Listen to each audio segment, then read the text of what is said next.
night here is eternal. The sun is just a memory buried under kilometers of seawater.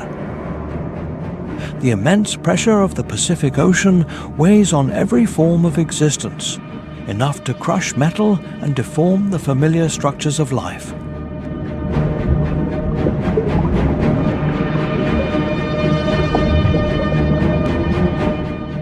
The temperature approaches freezing point, and silence is almost absolute, only occasionally broken by sound vibrations propagating through the water column, the only language that can survive at this depth. This is the Mariana Trench, the deepest scar on the Earth's crust, a fissure stretching over 2,500 kilometers in the western Pacific.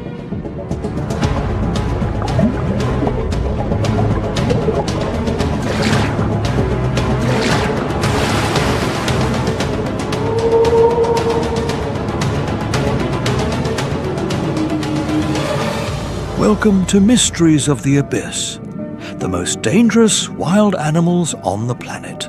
Every like and subscribe you give is a huge motivation for us to keep creating better and higher quality content. Don't hesitate to leave a comment below. We'd love to know that this video has connected us. In your opinion, which animal is truly the ultimate apex predator in nature? Without keeping you waiting any longer, let's get started. Its deepest point, the Challenger Deep, lies nearly 11,000 meters below sea level. So deep that if the summit of Mount Everest were placed in it, the planet's highest mountain would still be buried under more than 2 kilometers of water. But the Mariana Trench is not just a geographical record. It is a biological frontier where the familiar laws of the Earth's surface begin to collapse.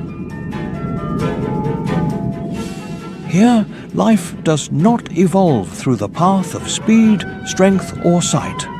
On the contrary, evolution takes a different direction. Slower, softer, more energy efficient, and designed to exist in darkness, pressure, and near absolute scarcity.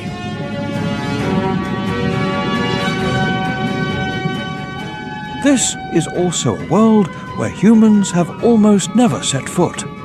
Only a few sounding devices and manned voyages have touched its floor, and only for brief periods. The majority of the Mariana Trench remains outside direct observation, known to humans primarily through sound waves, indirect data, and faint biological signs. Every approach is not a conquest, but a glimpse into a domain we still do not truly understand. Here, nature does not create the fastest or strongest organisms, but selects the most resilient, most minimalist, and most profoundly adapted forms of existence to the planet's limits. And it is in this dark depth that the greatest questions about the limits of life on Earth still await to be revealed.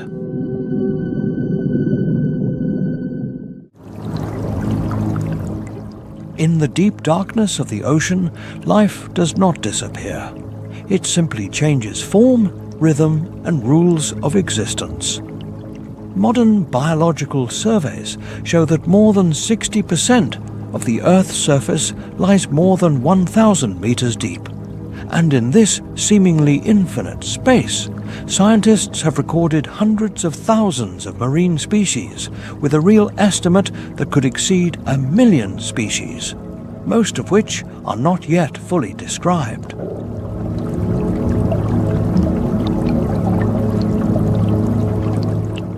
Here, the luminous hatchetfish glides in the dark, using its own bioluminescence to break invisibility and access prey in a sunless world. The black dragonfish suspends a deadly lure lantern in front of its mouth, turning light into a final trap for naive organisms. On the bottom, giant isopods and scavenging crabs patrol relentlessly, searching for every fragment of organic matter falling from the upper water layers. Starfish cling to rocks, moving slowly but persistently, patiently awaiting any rare passing food resource.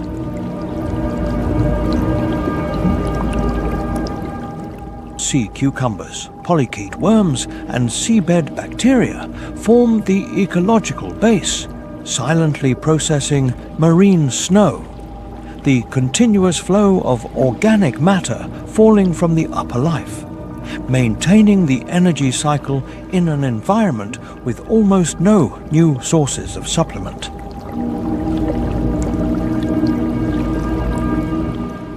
Nothing is wasted in the abyss.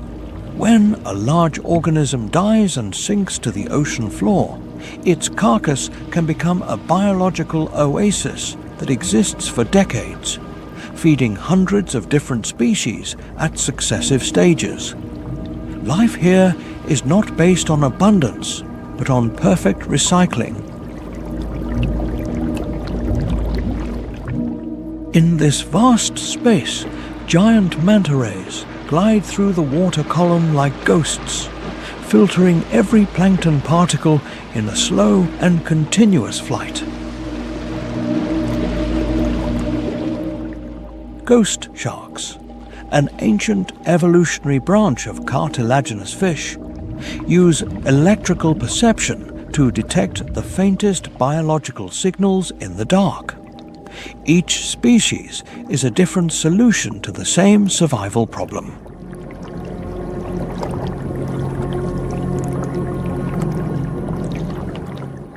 Even the planet's largest organisms are part of this network. Blue whales cross cold ocean currents, carrying a microscopic ecosystem in their gigantic bodies, communicating with low-frequency sounds that can propagate for hundreds of kilometers across the ocean.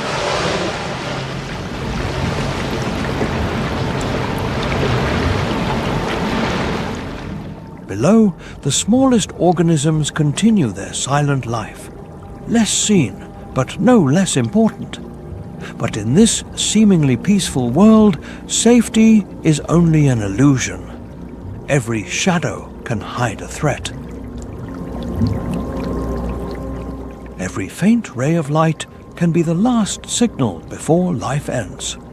Here, survival is not only adapting to pressure, darkness, and cold, but also continuous confrontation with invisible predators sharing the same space.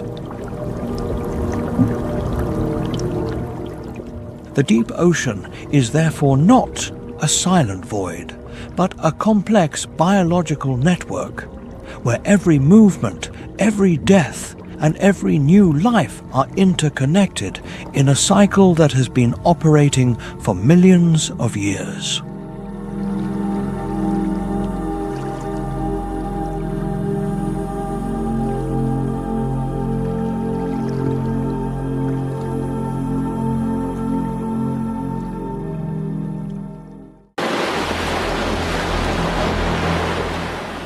Beneath the bright water layer of the sun, the ocean rapidly transforms into another world.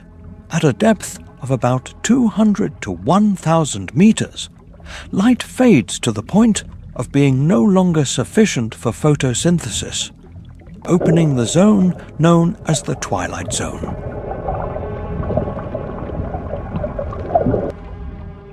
This is the place where light exists as a faint memory. Not enough to heat or nourish life, but still enough to create shadows. And shadow here is the factor that drives evolution. The twilight zone occupies about 20% of the global ocean volume, but harbors one of the planet's most densely populated biological communities. Every night, billions of small organisms undertake a vertical migration, moving from depths of several hundred meters up to near the surface to feed. And then, before dawn, they sink back into the dark. This is the Earth's largest biological migration, surpassing all terrestrial migrations in both number and biomass.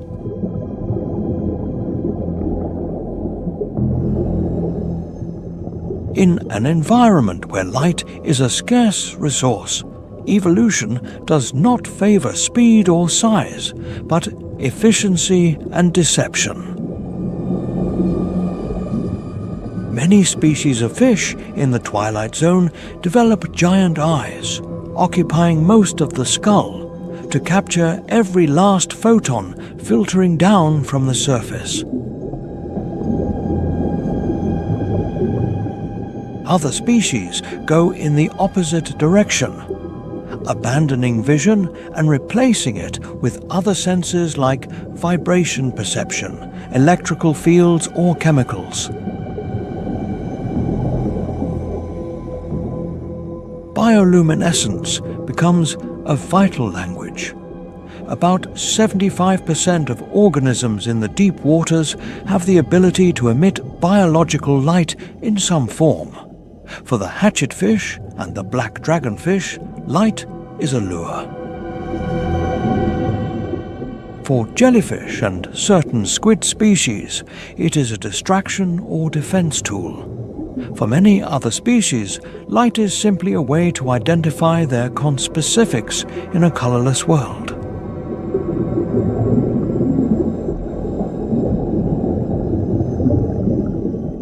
Body morphology in the twilight zone also reflects intense evolutionary pressure. Many species have thin, flattened, or nearly transparent bodies to reduce the chance of being detected.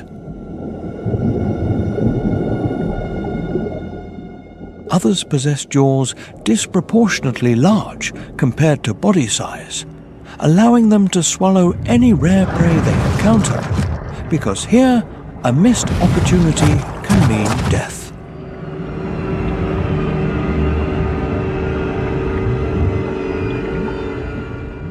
The ghost shark, one of the oldest evolutionary branches of cartilaginous fish, is a testament to the successful conservation of primitive designs.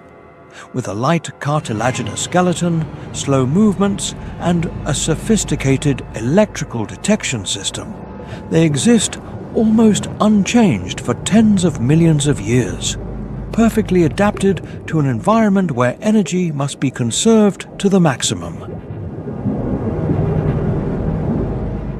At the lower boundary of the twilight zone, pressure rapidly increases, temperature sharply drops, and light completely disappears. Species surviving here carry special proteins and cellular structures, which allow enzymes to function stably under pressures hundreds of times higher than the surface.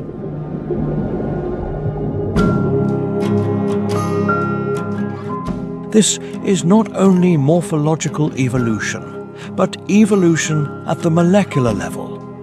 The twilight zone is therefore not just a simple transition zone between light and dark, but an evolutionary crucible where nature experiments with the most extreme survival strategies.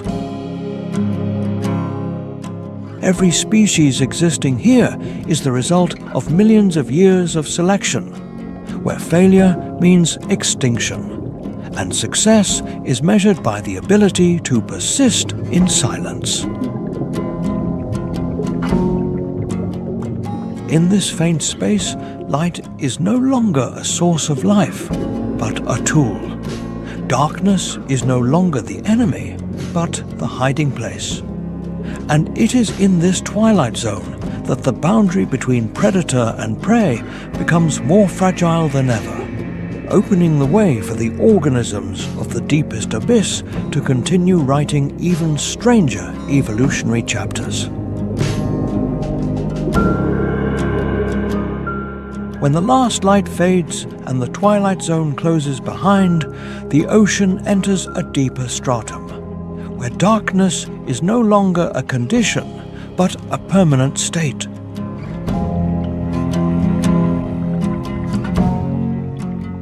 And it is in this space of absolute silence, descending from above like a gigantic living shadow, that the only predator that can penetrate all layers of the ocean begins its journey: the sperm whale.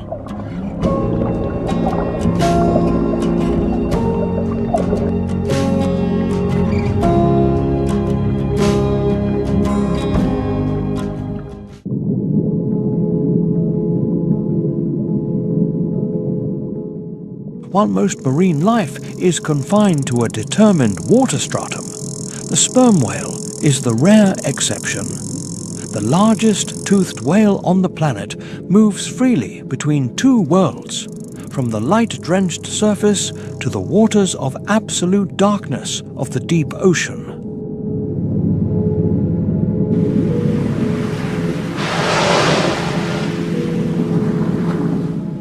With a body length reaching nearly 20 meters and a mass that often exceeds 50 tons, the sperm whale exists as a giant living structure, slow but unstoppable.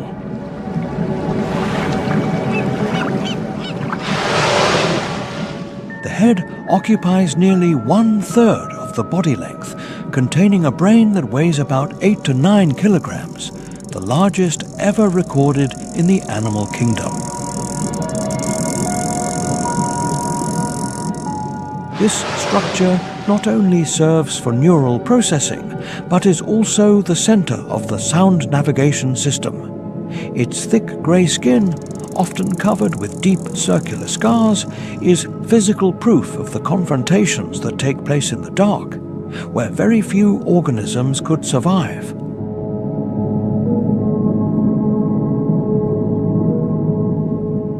The sperm whale is a specialized predator of the deep ocean. Biological tracking data show that it regularly dives to depths of 800 to over 2,000 meters, and on rare occasions it can exceed 3,000 meters. Each dive lasts from 45 minutes to over an hour. When descending, heart rate drastically decreases. Blood flow is prioritized to the brain and essential organs, and the lungs collapse to avoid pressure injuries, which at a depth of 1,000 meters is already about 100 times higher than at the surface. In total darkness, vision becomes useless. The sperm whale hunts by emitting extremely loud click sequences, with a sound intensity measured up to over 230 decibels underwater, one of the loudest biological sounds ever recorded. The feedback sound waves allow it to construct a detailed spatial map, detecting and tracking moving prey. The primary target of these dives are deep-sea squid species, including the giant squid. The encounter takes place in absolute silence. Upon approaching close enough, the sperm whale accelerates over short distances, using its narrow jaw with large conical teeth to firmly grasp the prey. The squid defends itself with tentacles that bear serrated suckers, leaving the characteristic circular scars on the whale's skin, traces of repeated battles throughout its life. Despite the fierce confrontation, the outcome is often swift. The strong teeth crush the soft body of the cephalopod, and the sperm whale begins a slow, controlled ascent. After surfacing, it breathes heavily to reoxygenate its blood and recover before the next dive. With large energy needs, an adult individual can consume between 1 and 2 tons of food per day.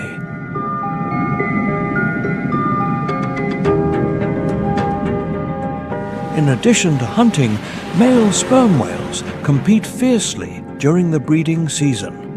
When adult males encounter each other near a group of females, confrontations can occur.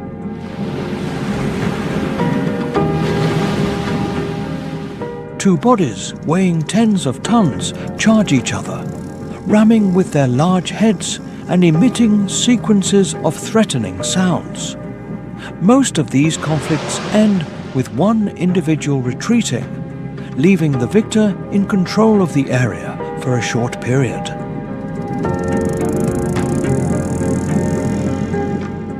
The sperm whale is a testament to the extreme adaptability of marine mammals. It combines gigantic size, pressure-resistant physiology, and acoustic intelligence to exploit a space that the majority of life cannot access.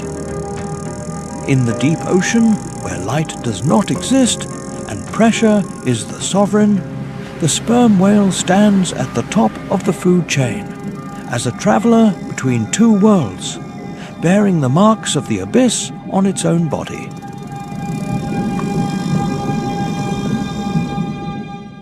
The sperm whale is not the only organism to convert the darkness and pressure of the abyss into a habitat. Near the seabed, thousands of meters deep, where the temperature often only fluctuates between 2 and 4 degrees Celsius and pressure exceeds 1,000 atmospheres, life does not belong to the fastest or strongest, but to the organisms that have mastered the art of slow existence. The starfish is one of the most typical forms of this strategy. With a central disc from which typically 5 arms radiate, the body diameter of the starfish ranges from a few centimeters to over 1 meter in the largest deep-sea species.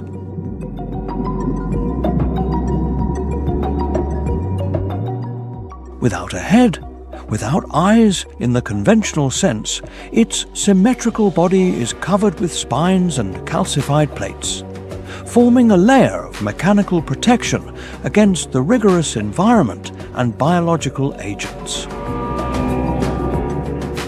The starfish's survival secret lies in the underside of the arms. Here, hundreds to thousands of tube feet function in synchrony, each only a few millimeters long, adhering to the sediment with a weak but continuous suction force.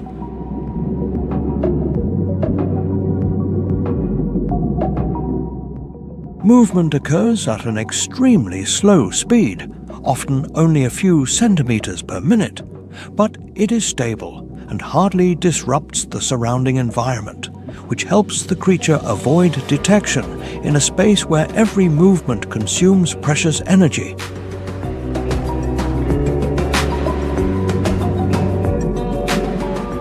Instead of resisting pressure, the starfish's body almost neutralizes it. Without air cavities or lungs, the body tissue is mainly composed of water and collagen, which allows internal pressure to be completely balanced with the external environment. At the same time, the deep-sea starfish's metabolic rate is several times lower than that of its shallow water relatives, which allows them to survive for days or weeks without new food sources.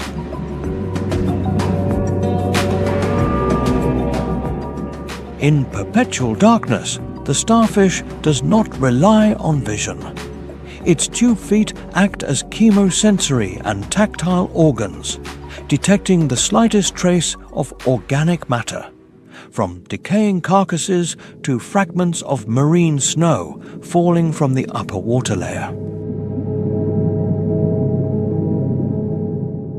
Marine snow is the main energy source for many deep-sea ecosystems, providing the bulk of organic carbon to bottom-feeding organisms.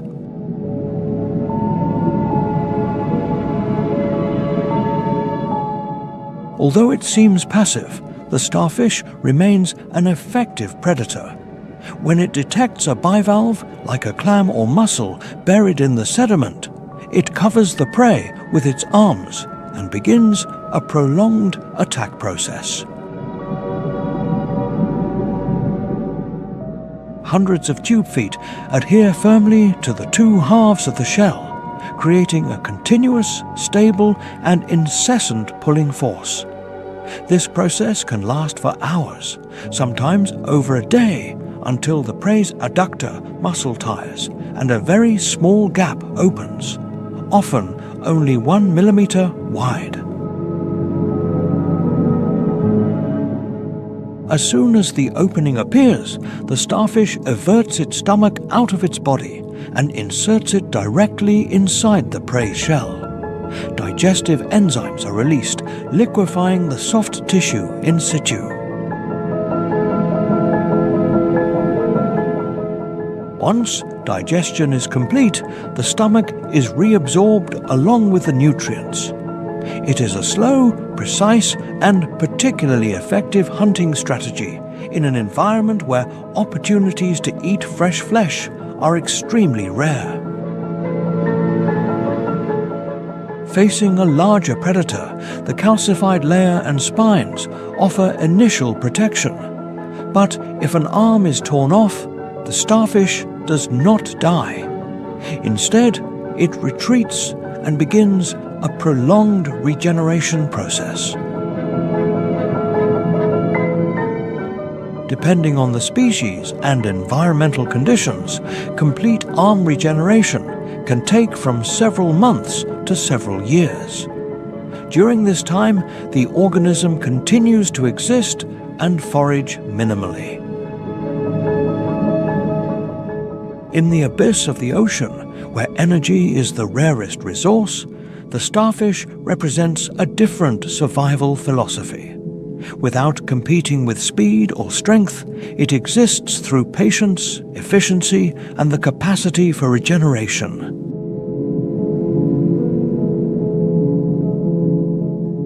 In a place where life is always on the brink of death, victory belongs to the one who knows how to wait the longest. If the starfish represents the absolute patience of the abyss, climbing thousands of meters closer to the surface, the ocean reveals a completely different life form. The giant oceanic manta ray is the largest species of ray ever recorded.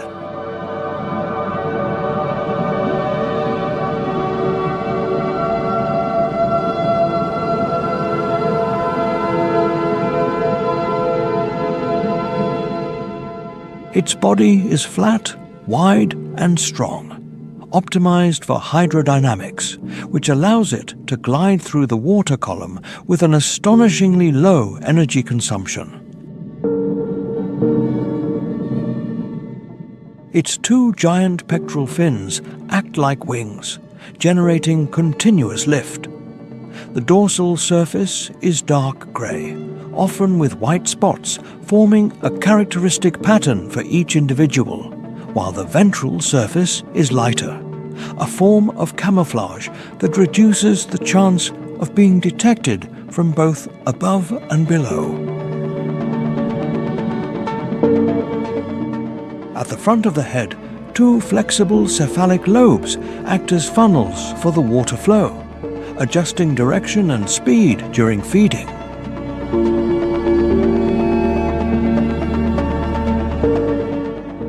Unlike active predators, the giant oceanic manta ray is a specialized filter-feeding organism. Its diet is based almost entirely on plankton, particularly small crustaceans like krill and copepods. To sustain its gigantic body, each individual must filter thousands of cubic meters of water per day. Swimming with its mouth open, water is directed into the oral cavity and passes through thousands of gill filter plates, where plankton is retained and water is expelled. Upon encountering dense plankton schools, manta rays perform slow circular movements, sometimes combining barrel rolls to maximize food ingestion. In resource-rich areas, several individuals can gather in groups, swimming in single file to create vortices, which helps concentrate the plankton and improve filtration efficiency. This is one of the rare examples of coordinated feeding behavior in ray species, although often found near the surface where light encourages the plankton bloom. Giant oceanic manta rays are not confined to this water stratum. Satellite tracking devices show that they can dive into the twilight zone to depths of over 1,000 meters. These deep dives coincide with the phenomenon of daily vertical plankton migration, when the densest food layers move up and down according to the day-night cycle. At the same time, diving into cold waters also helps manta rays regulate their body temperature after long periods of activity near the surface.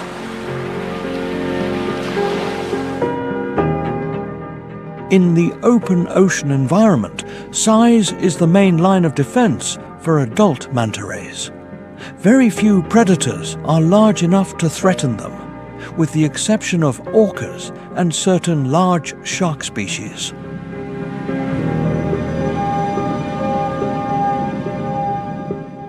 Faced with danger, manta rays do not have venomous stingers to counterattack. Instead, they use their muscle strength and wide wingspan to suddenly accelerate, leaving the danger zone in a short time. In addition to feeding and migrating, giant oceanic manta rays participate in special symbiotic relationships. In cleaning stations on coral reefs, they remain almost motionless for small fish to remove parasites from their skin and gills. These behaviors not only improve individual health, but also demonstrate the level of consciousness and capacity to adjust behavior in a sophisticated manner for an animal often considered passive.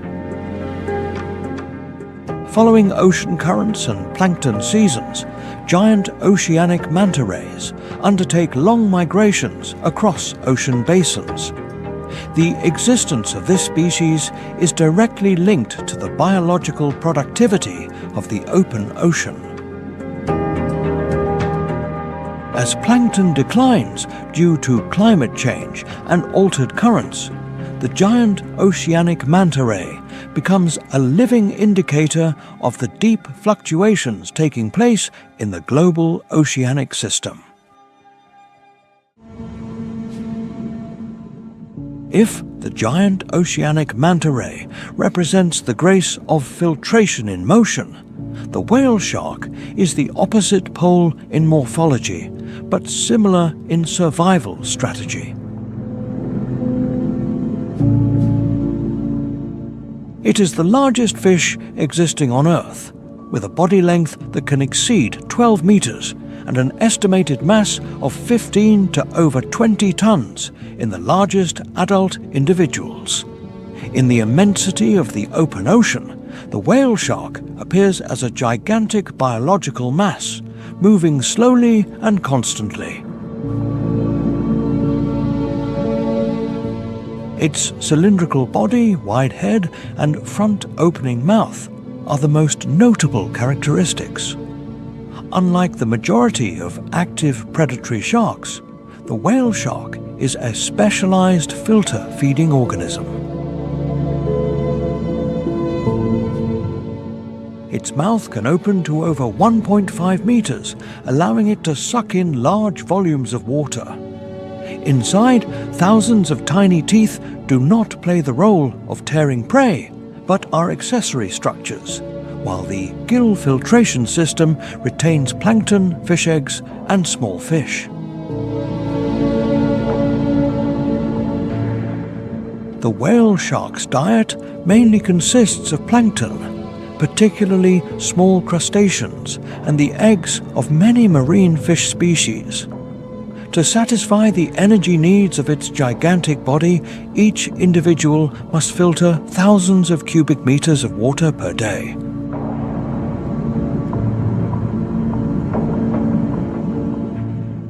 This process is slow, continuous, and energy efficient, which is appropriate for the long-term life rhythm of a species with a low metabolic rate.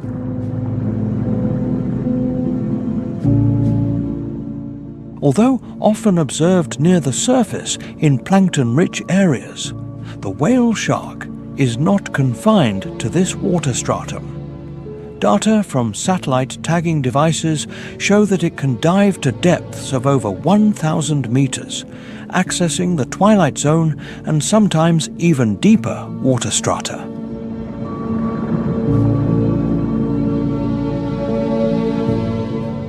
These dives are often linked to tracking plankton layers that migrate vertically, as well as the capacity for thermoregulation in cold waters.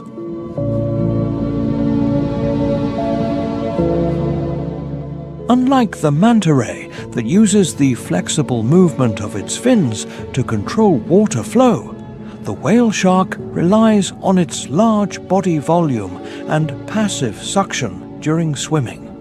This makes it a mobile biological filter which directly affects the distribution structure of plankton in large feeding areas.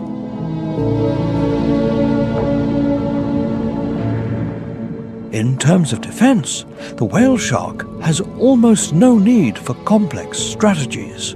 Its gigantic size is a natural barrier to the majority of predators.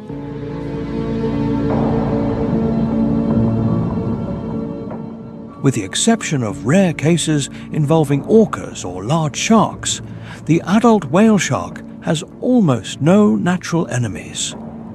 Scars on its thick skin mostly reflect mechanical collisions or interactions with vessels, rather than biological attacks.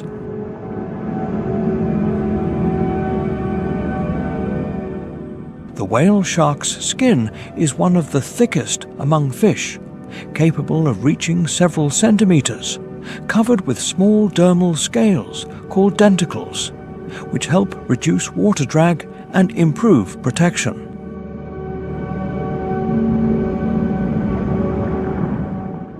The pattern of white spots and clear stripes on a dark skin background is an individual identifying characteristic, used by scientists as biological fingerprints to track the population in the wild.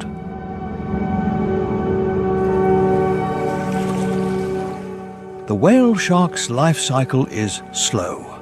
Its growth is prolonged, its lifespan can exceed 70 years, and its reproductive cycle remains poorly understood.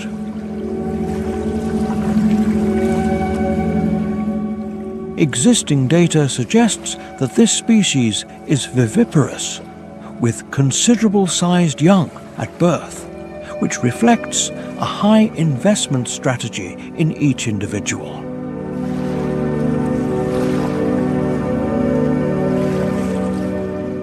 In the open ocean ecosystem, the whale shark acts as a biological indicator of the health of the plankton stratum.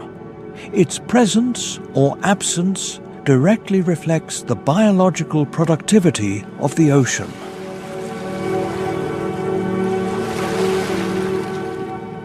As currents change and plankton declines due to climate change and altered currents, the whale shark is one of the first species to show signs of disruption.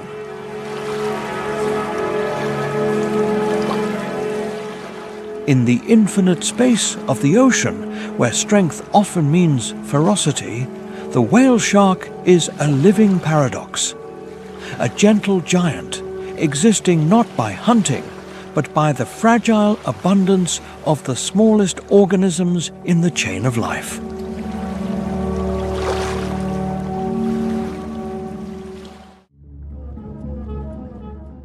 Not all ocean giants are gentle filter feeders. In this same space, the tiger shark patrols with a completely different objective. With a length that can exceed 5 meters and a mass close to 1 ton, this shark is a structure of muscle and cartilage designed for non-selective predation, a superior predator of surface and coastal waters.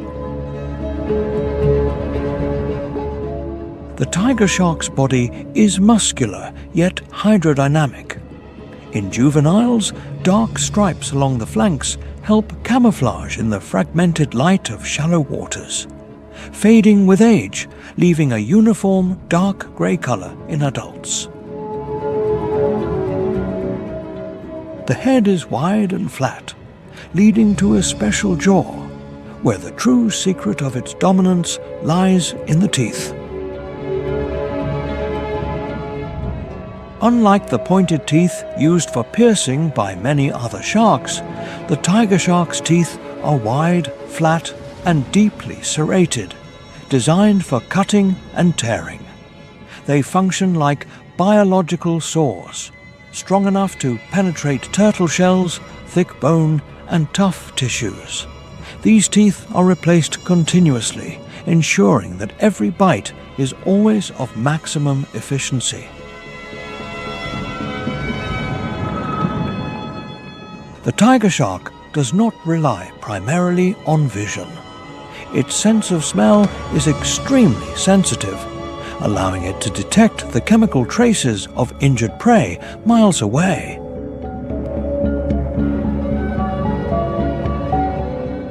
Furthermore, the electrosensitive organs, ampullae of Lorenzini, scattered on its snout, help it detect the faint electrical signals emitted by the muscles and heartbeats of other organisms, even when prey is hidden under the sand.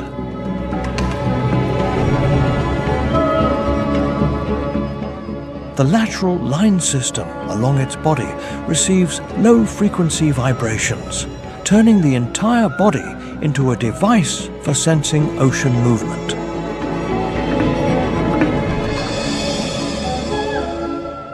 Instead of swimming continuously at high speed, the tiger shark moves slowly, almost indifferently, concealing its explosive acceleration capability. When it appears along the reef edge, silence spreads.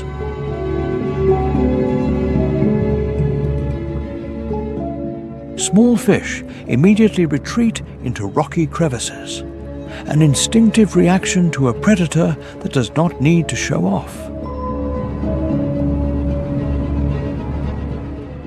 One of the tiger shark's typical prey is the sea turtle. When the turtle surfaces to breathe, the shark approaches from below, remaining in the blind spot.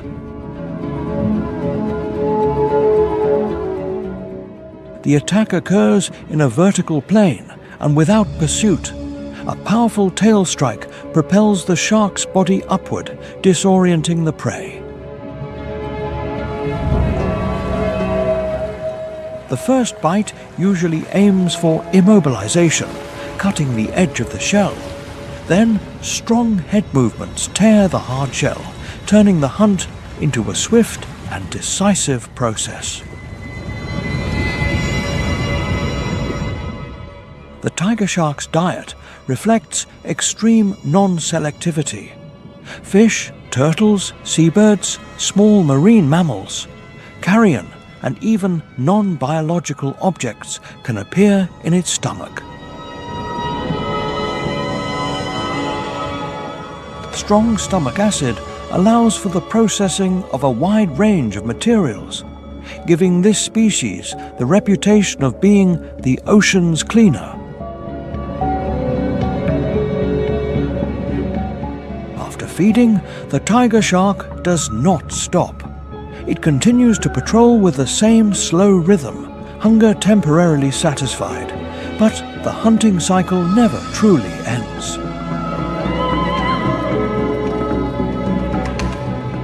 In the open ocean, the tiger shark exists as a brutal but effective control force, a reminder that not all ecological balance is maintained by subtlety.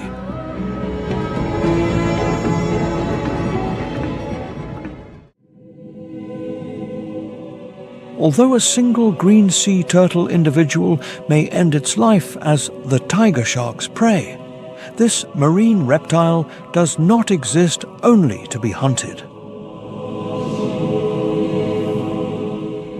With a shell length that can exceed 1 meter and a mass reaching up to about 200 kilograms, the green turtle is one of the largest marine reptiles existing, a living structure designed for long voyages across the ocean.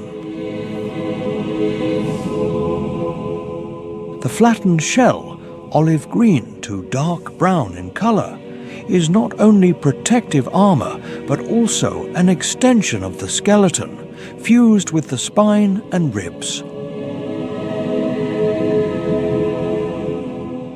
Long, strong front flippers provide the main propulsion, allowing the turtle to perform migrations of over thousands of kilometers, while the hind flippers act as rudders.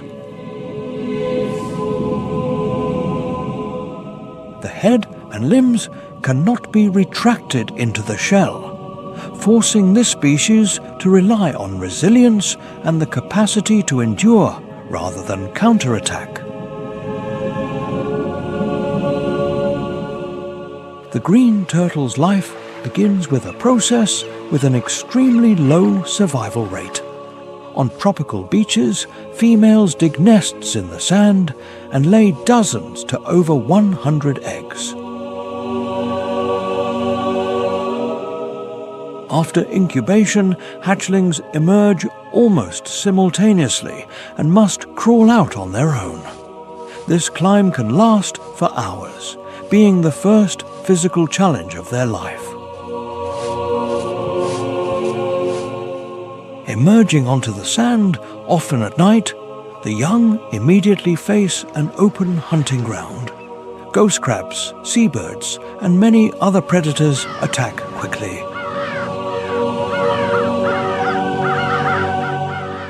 Only a very small fraction reaches the water's edge.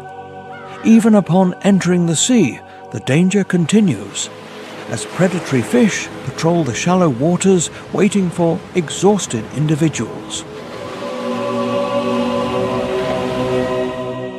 It is estimated that out of 1,000 young born, only one individual may survive to adulthood. The surviving individuals enter the lost years phase. For the first few years, the young live on the high seas, drifting with the great ocean currents and feeding on plankton and small invertebrates.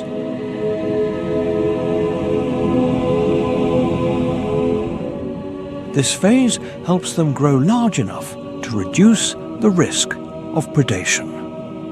Upon maturing, the green turtle returns to coastal waters and completely changes its diet.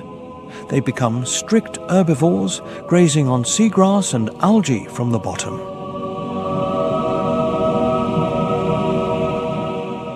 With a serrated beak, the turtle clips vegetation in a controlled manner, maintaining the health of the seagrass beds.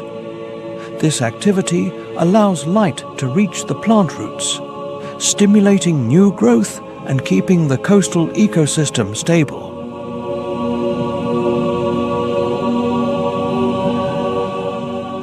After several decades, the adult green turtle performs one of the most precise migrations in the animal kingdom. Thanks to its ability to sense the Earth's magnetic field, magnetoception, it returns to the exact beach where it was born to reproduce.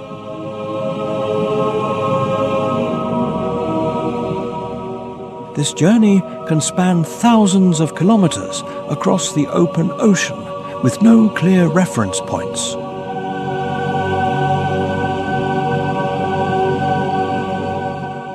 Although its large size significantly reduces the number of predators, the adult green turtle still faces serious threats. particularly from the tiger shark. Facing this predator, the turtle does not counterattack, but relies on its thick shell to withstand the first bite, creating a brief opportunity for escape.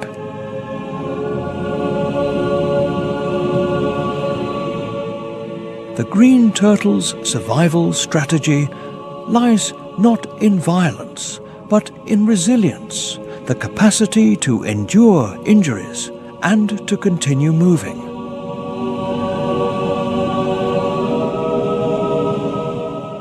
In the ocean, the green turtle is a testament to a different evolutionary path.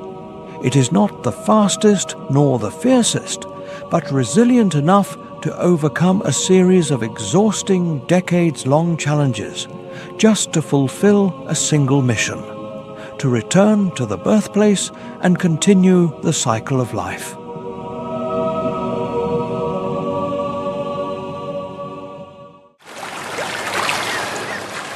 Thousands of meters away from where the green turtle young are born, in the deep waters above the Mariana Trench, the blue whale appears as an entity that defies intuition.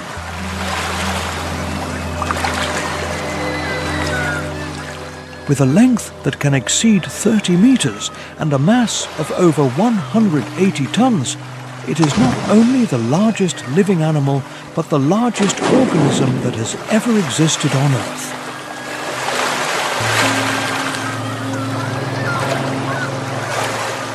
The blue whale's body is a complete hydrodynamic structure, which allows this gigantic mass to move with astonishing efficiency. Its skin is a mottled blue-grey color, each individual with a unique pattern. The dorsal fin is small and low, almost insignificant relative to the total size, while the main propulsion comes from the wide horizontal tail flukes, creating slow but powerful swimming movements. Beneath the jaw, ventral pleats expand to allow the oral cavity to suddenly widen during the feeding process.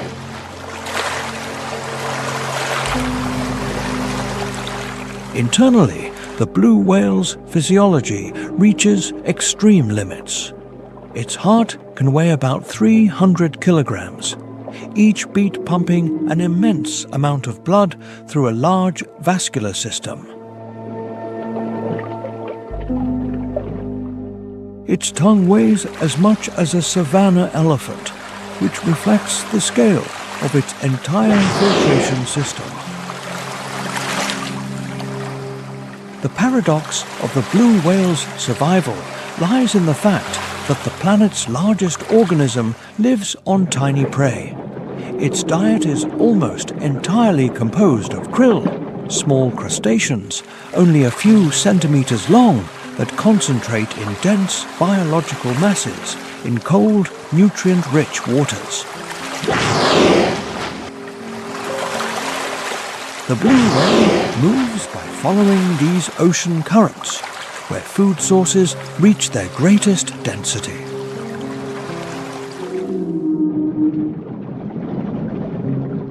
Upon detecting a krill school, the whale accelerates and opens its mouth almost at a right angle.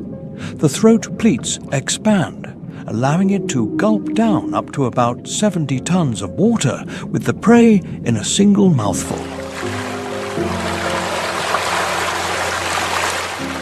Then the giant tongue functions like a muscular piston, forcing water out through hundreds of keratin baleen plates.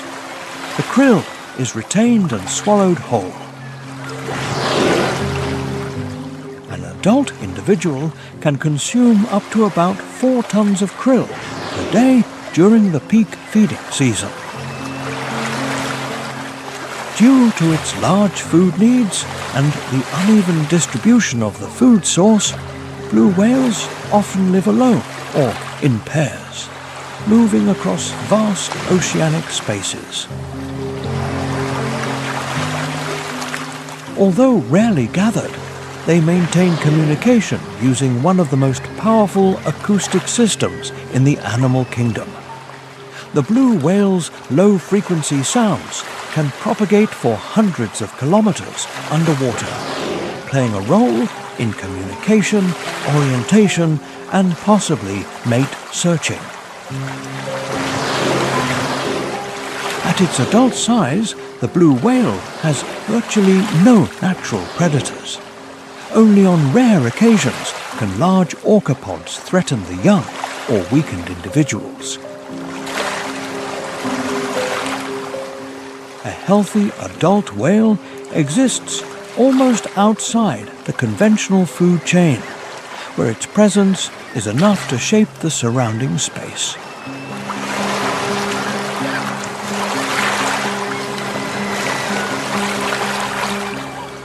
The blue whale represents the upper limit of marine biology, where evolution does not optimize speed or aggression, but energy efficiency on an extreme scale. Its existence is proof that the ocean not only nurtures strange organisms in the dark, but also has the capacity to sustain the largest living structures that nature has created.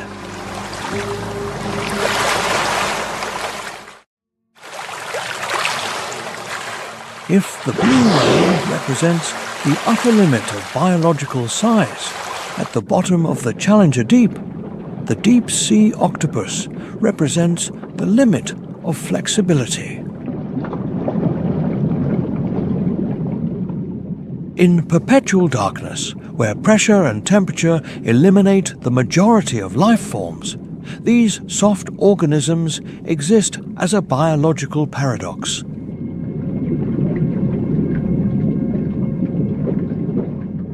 Its boneless body is a key advantage. Without air cavities or rigid structures to crush, the water-rich soft tissue allows internal pressure to be completely balanced with the external environment. Instead of fighting the abyss, they merge into it.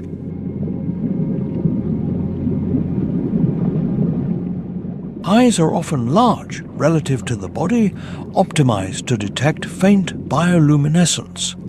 However, vision only plays a secondary role.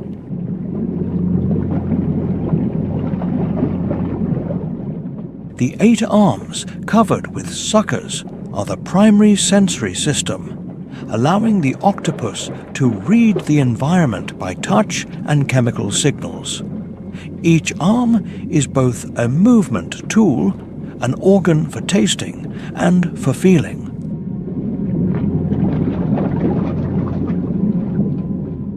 The deep-sea octopus's movement is slow and energy efficient.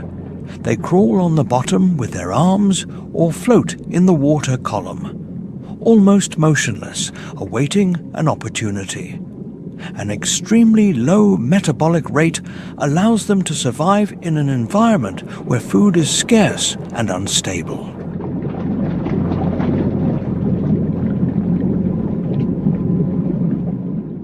Beneath the passive appearance, the octopus is an effective ambush predator.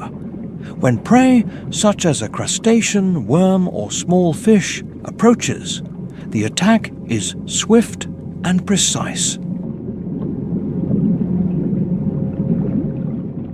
The arms form a muscular cage, while the sharp beak hidden in the center pierces the hard shell. Saliva contains toxins and enzymes that paralyze and begin the digestion process from the inside.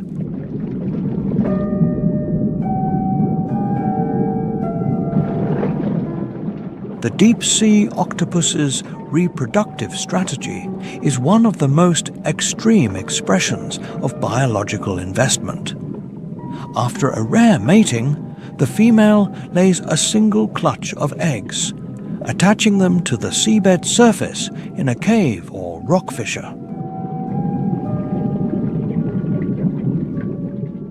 From that moment on, she does not move, does not eat, and dedicates all remaining energy to caring for the eggs.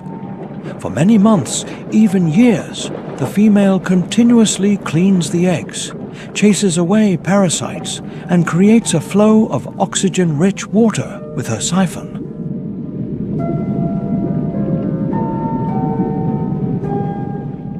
When the eggs hatch, the mother's body is exhausted. She dies in place, becoming part of the marine snow that nourishes the ecosystem where the new generation begins. The deep-sea octopus shows a different evolutionary path of intelligence and survival, without relying on speed or size, but on flexibility, energy efficiency, and sophisticated biological strategies. They persist in a place where life seems not to belong.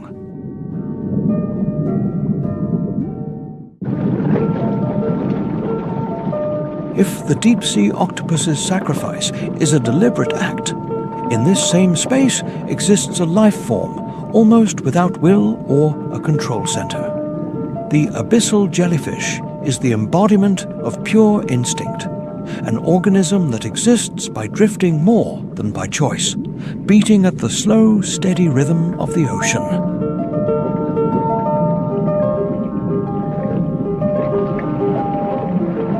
With the characteristic bell shape, whose size ranges from a few centimeters to individuals with tentacles several meters long, the deep-sea jellyfish is one of the abyss's most mysterious inhabitants. Their bodies contain up to about 95 to 98% water, forming a nearly transparent gelatinous structure. Most of the time, the jellyfish dissolves into the dark, revealing its presence only when faint bioluminescence propagates through the bell.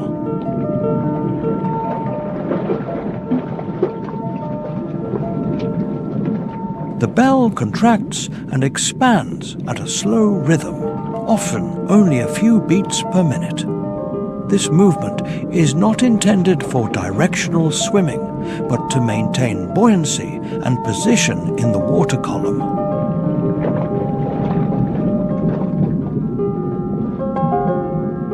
The jellyfish has no directed journey.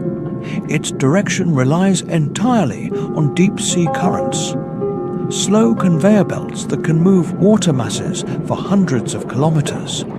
In this state, the jellyfish becomes an absolute nomad, turning the entire ocean into its living space.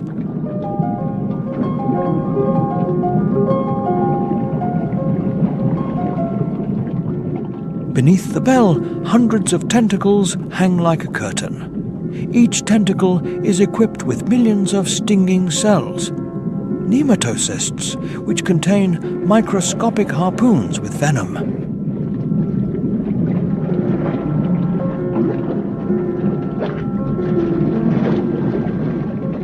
These structures function completely automatically, reacting in milliseconds to contact. For the jellyfish, the tentacle is a sense, a weapon, and the only hunting mechanism.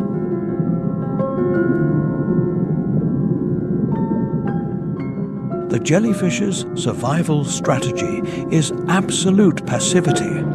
It neither pursues nor ambushes. It simply drifts. In the near-total darkness of the abyss, its translucent body makes it almost invisible.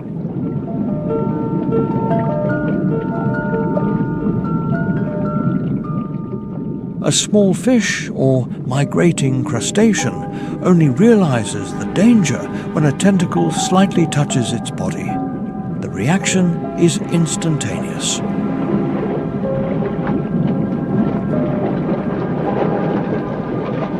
Stinging cells fire, injecting neurotoxin that paralyzes muscles and interrupts nerve signals in seconds. Prey quickly loses its capacity to struggle and remains trapped in the network of tentacles.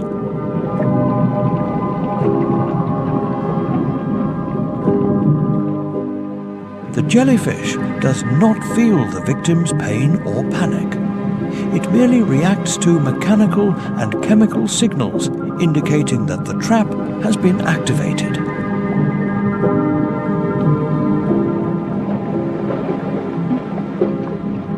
Then the thicker oral arms move slowly, collecting the prey and directing it toward the digestive cavity at the center of the bell. This process takes place in silence, with no signs of violence, just a sequence of biological reflexes for energy conversion.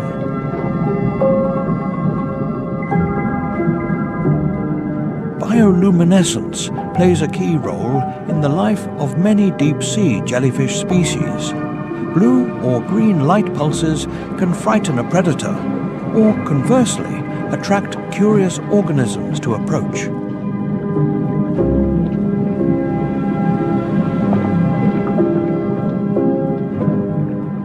In a sunless world, this light becomes a survival language, used to deter, deceive, or attract prey.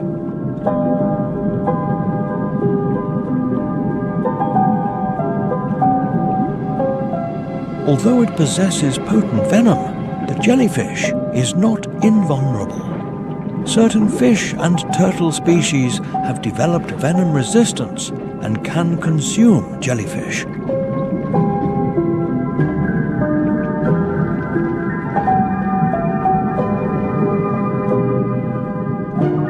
However, the jellyfish's most effective defense lies in the composition of its own body.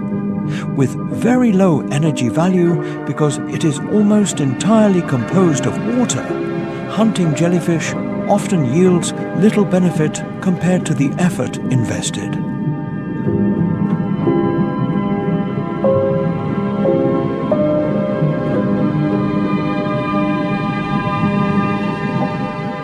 In the abyss ecosystem, the jellyfish exists as a paradox.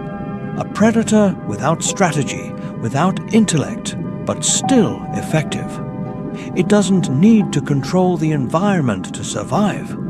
It just needs to keep drifting and let the ocean do the rest.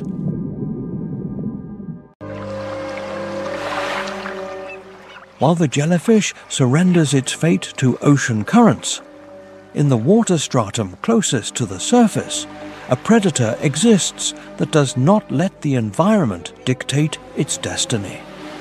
Orcas do not passively adapt to the ecosystem. They reshape it. With an average length of 6 to 8 meters and reaching nearly 10 meters in the largest males, as well as a mass up to 9 to 10 tons, the orca is the largest dolphin and the ocean's apex predator.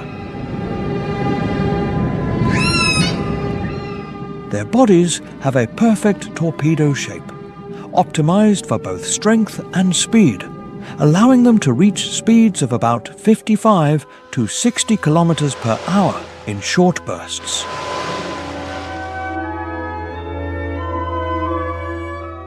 The distinctive black and white pattern is not decorative. It is a form of counter-shading camouflage, which breaks up the silhouette in the water column, making it difficult for prey to determine their size and approach direction.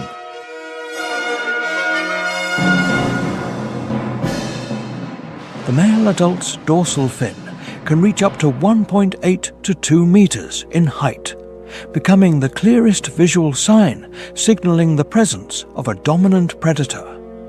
Large, rounded pectoral fins help the orca maneuver with precision, while the powerful tail flukes provide the main thrust.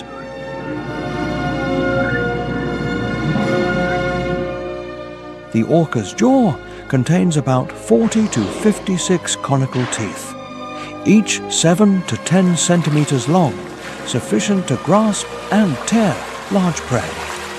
However, teeth are not the central source of power for this species. The orca's true advantage lies in collective intelligence.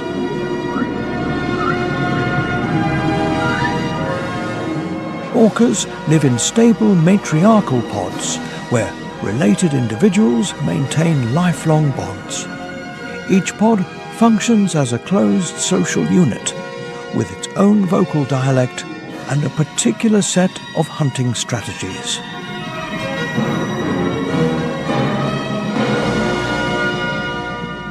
Older females, especially the matriarch, play a central role in conserving and transmitting survival knowledge. Many studies show that the matriarch's presence helps increase the pod's survival rate, particularly during periods of food scarcity.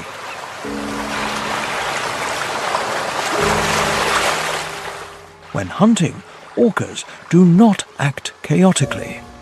The pod deploys organized search formations using biological sonar to scan vast spaces. Their echolocation system can detect prey hundreds of meters away, even in conditions of near zero visibility.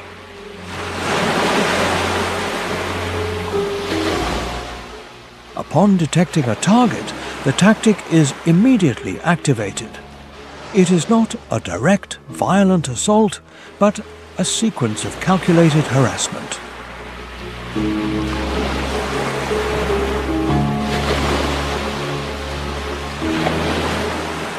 Younger, faster individuals approach from multiple directions, forcing the prey to move continuously, exhausting energy and becoming disoriented. For large sharks, orcas exploit a physiological weakness by flipping them over, inducing a state of tonic immobility in seconds.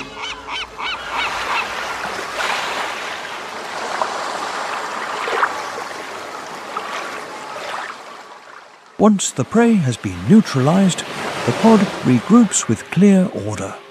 The most energy-rich parts, particularly the shark's liver, which contains a high lipid content, are consumed first.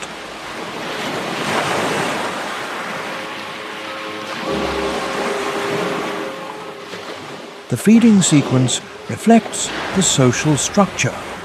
Older, experienced individuals first, then the young.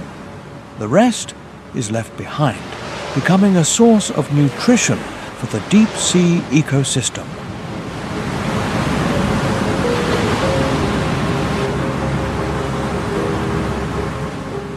These tactics are not purely instinctive. They are the product of social learning. Young orcas observe, memorize, and practice during hunts, turning every kill into a lesson.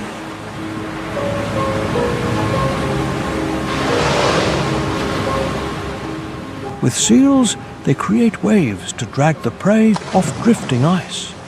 With large whales, they conduct prolonged sieges, separating the young from their mothers. With fish schools, they herd them into a ball and stun them with a tail slap.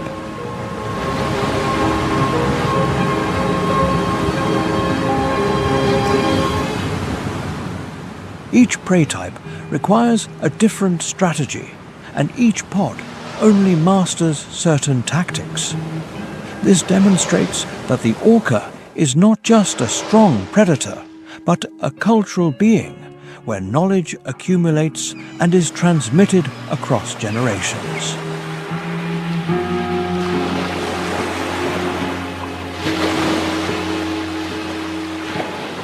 In the Ocean of Giants, the orca demonstrates that absolute strength does not lie in size or teeth, but in intelligence, coordination, and social structure. They are not just at the top of the food chain. They are at the peak of cognitive capacity in the marine world.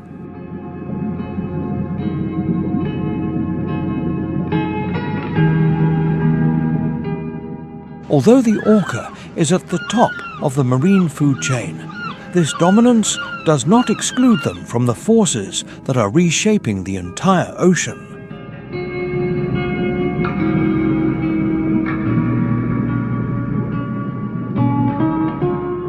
The The balance that evolution built over millions of years is now affected by an agent that does not follow the laws of biology, does not hunt to survive, and has the capacity to impact the ecosystem on a scale that surpasses any predator. This is the human being.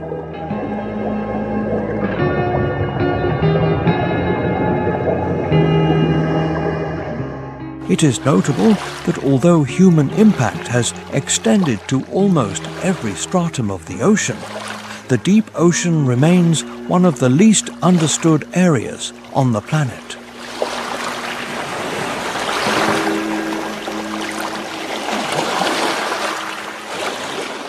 Current scientific estimates show that humans have directly mapped and observed in detail less than 20% of the ocean floor. The rest remains out of sight, inferred primarily through sonar data, geophysical models, and brief approaches by sounding devices.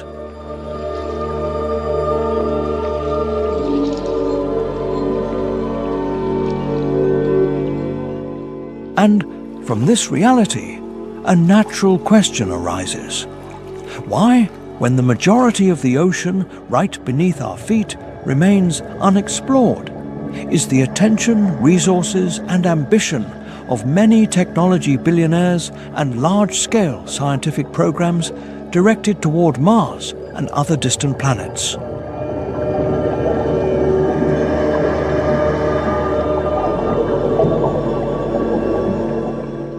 One explanation suggests that space gives a sense of being easier to measure and control.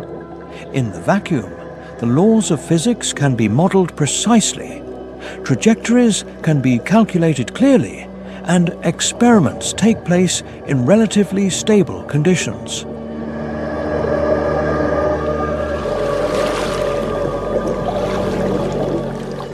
Conversely, the deep ocean is a complex dynamic system, where extreme pressure, total darkness, and continuous biological variation exceed the limits of current technology. Another hypothesis suggests that other planets represent the prospect of a new beginning. While the ocean forces humanity to directly confront the consequences of climate change, pollution, and overexploitation, space opens the question of the long-term survival of the human species in a distant future.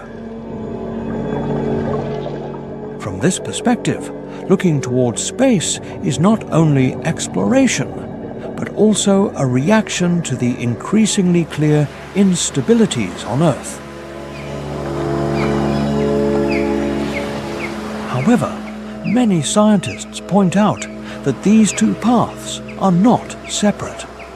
Research into deep-sea life, where life exists without sunlight and relies on chemical energy sources, is the basis for hypotheses about extraterrestrial life.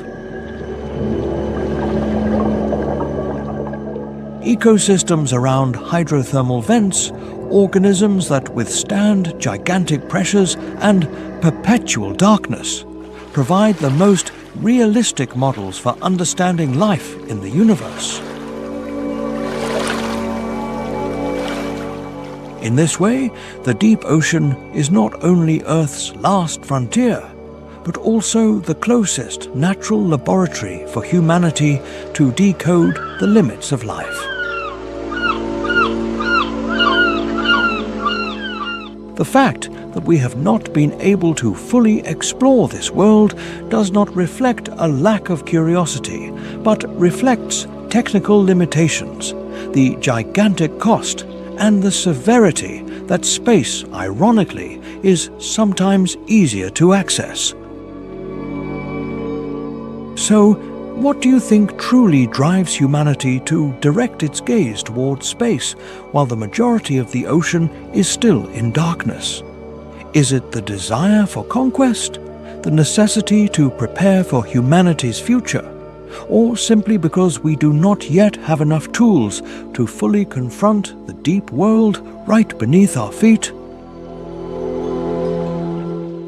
If you have your own hypothesis, share it so we can reflect together.